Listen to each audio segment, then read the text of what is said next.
Hai bạn, chào mừng bạn đã đến với kênh Tóc Vàng Hoa và mình là Tóc Vàng. Hôm nay Vàng sẽ múc băng hột vịt lộn nha bạn. Đây là một món ăn dân dã quen thuộc của Việt Nam mình, nhưng trứng vịt lộn cũng từng lọt top những món ăn kinh dị nhất thế giới á bạn. Hôm nay Vàng sẽ ăn hết sức mình, xem là Vàng có thể ăn được bao nhiêu trứng nha bạn. Bạn cùng đón xem Vàng ăn được bao nhiêu trứng nè, 3 trứng, 5 trứng hay là nhiều hơn. Ở đây Vàng có trứng còn vỏ nè và trứng đã tách vỏ nè. Bình thường thì bạn ăn trứng còn trong vỏ hay là trứng đã tách vỏ?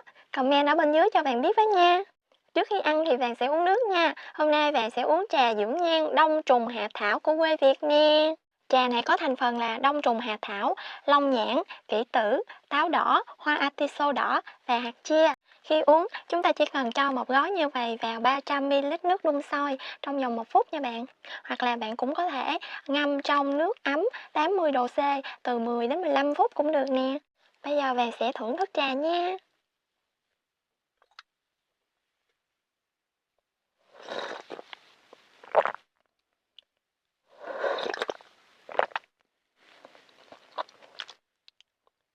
Trà thơm, có vị chua ngọt, uống ngon nha bạn. Bye! Sau khi uống xong, mình có thể ăn các thành phần của trà luôn nha bạn.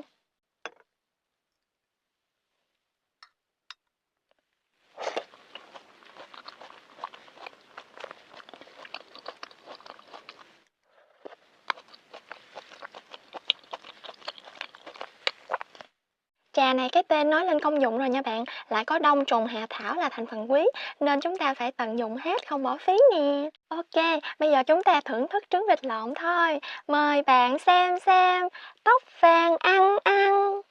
Bạn sẽ đeo bao tay nha bạn. Bạn sẽ cho tắt vào mũi tim nha bạn.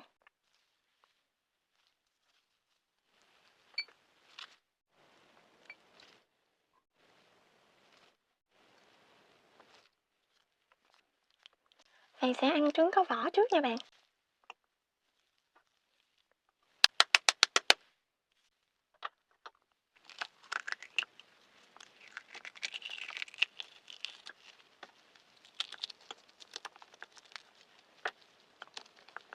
Ủa. Cho một ít muối lên trên. Ủa. Wow, cái nước nó ngọt lắm luôn.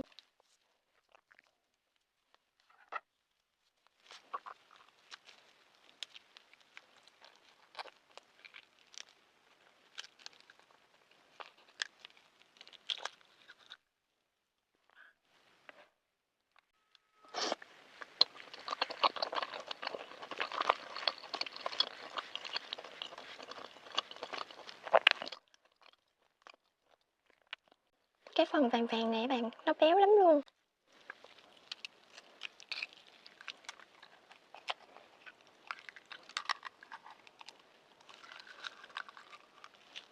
Wow. Đây là cái phần vịt con các bạn.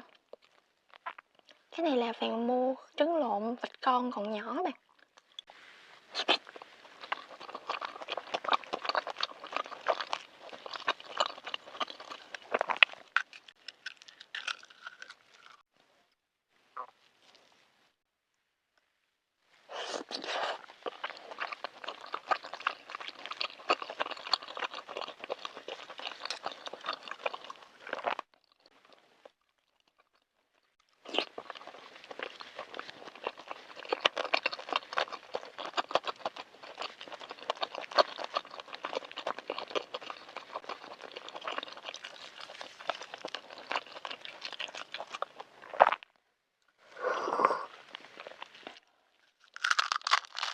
Trứng thứ hai nha bạn.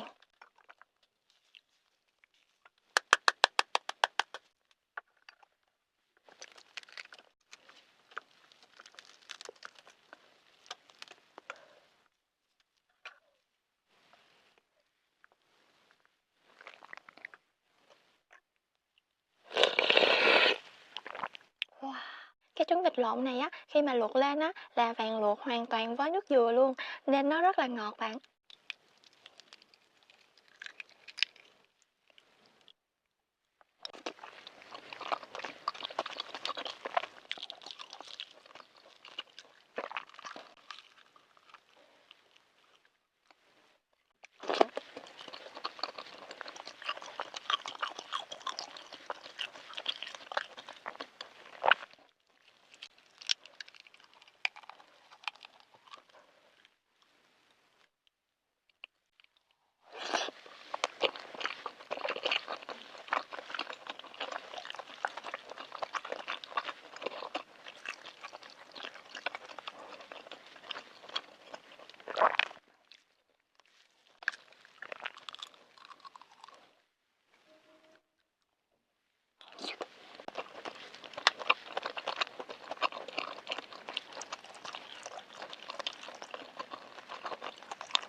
3 nha bạn.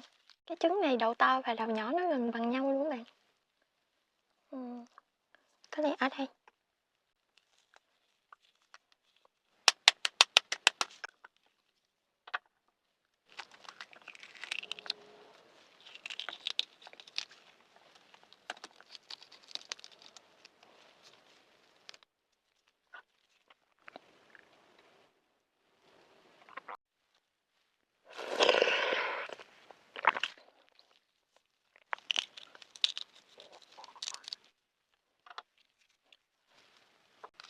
Ô, bạn làm nhầm đầu rồi đó bạn. Cái này nó bị cứng ở trên rồi.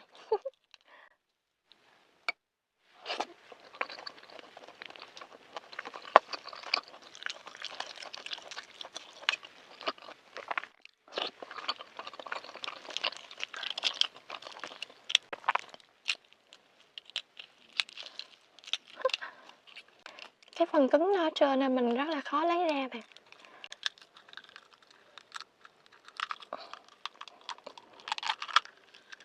Wow.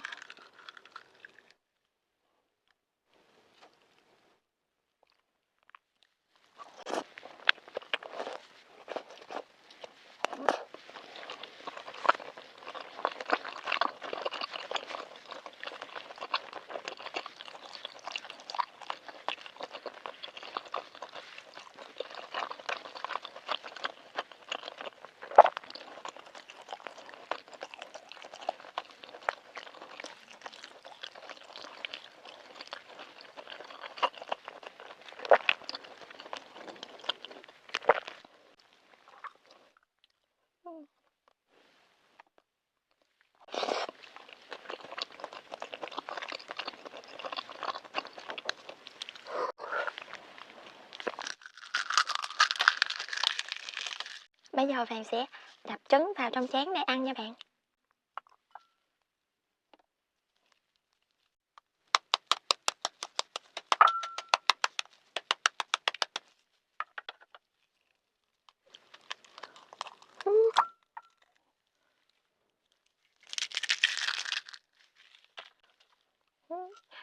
Bạn sẽ hấp cái nước của nó.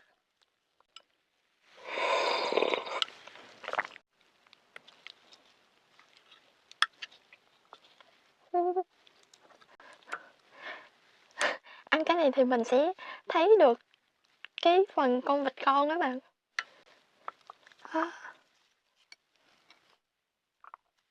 Nha bạn.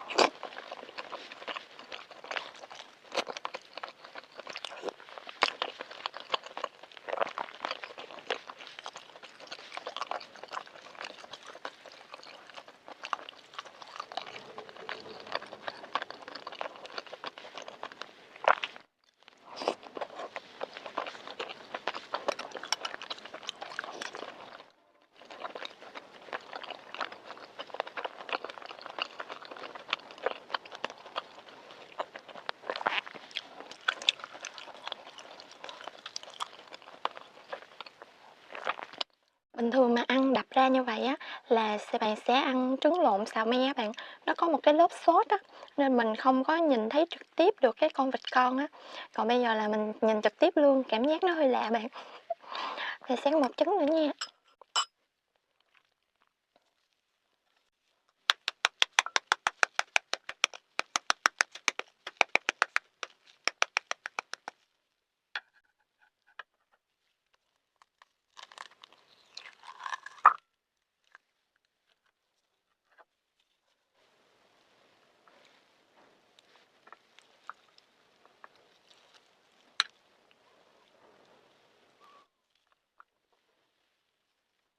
Đây bạn, mình sẽ thấy được hết như vậy nè.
Wow! Bạn ăn được bao nhiêu trứng rồi bạn?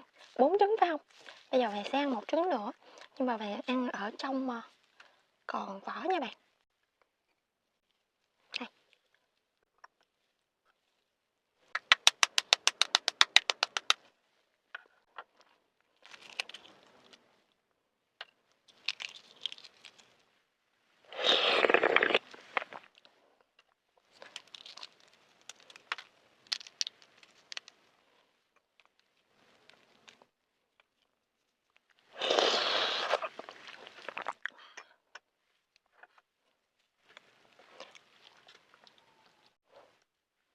Đây bạn.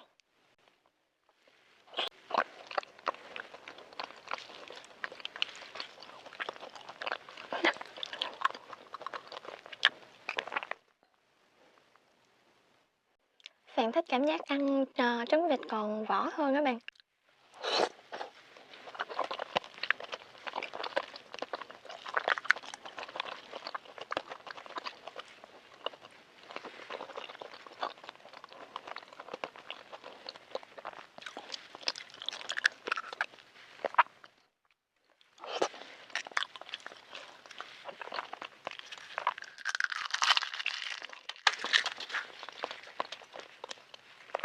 Yeah, vậy là bạn ăn được 5 trứng nha bạn. Thật ra thì bạn cũng chưa có no lắm, nhưng mà bị ngấy á bạn, do trứng vịt nó bị nguội rồi á.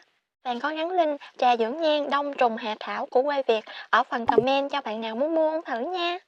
Cảm ơn bạn đã xem video của Tóc Vàng. Hẹn gặp lại bạn vào video lần sau. Bye bye!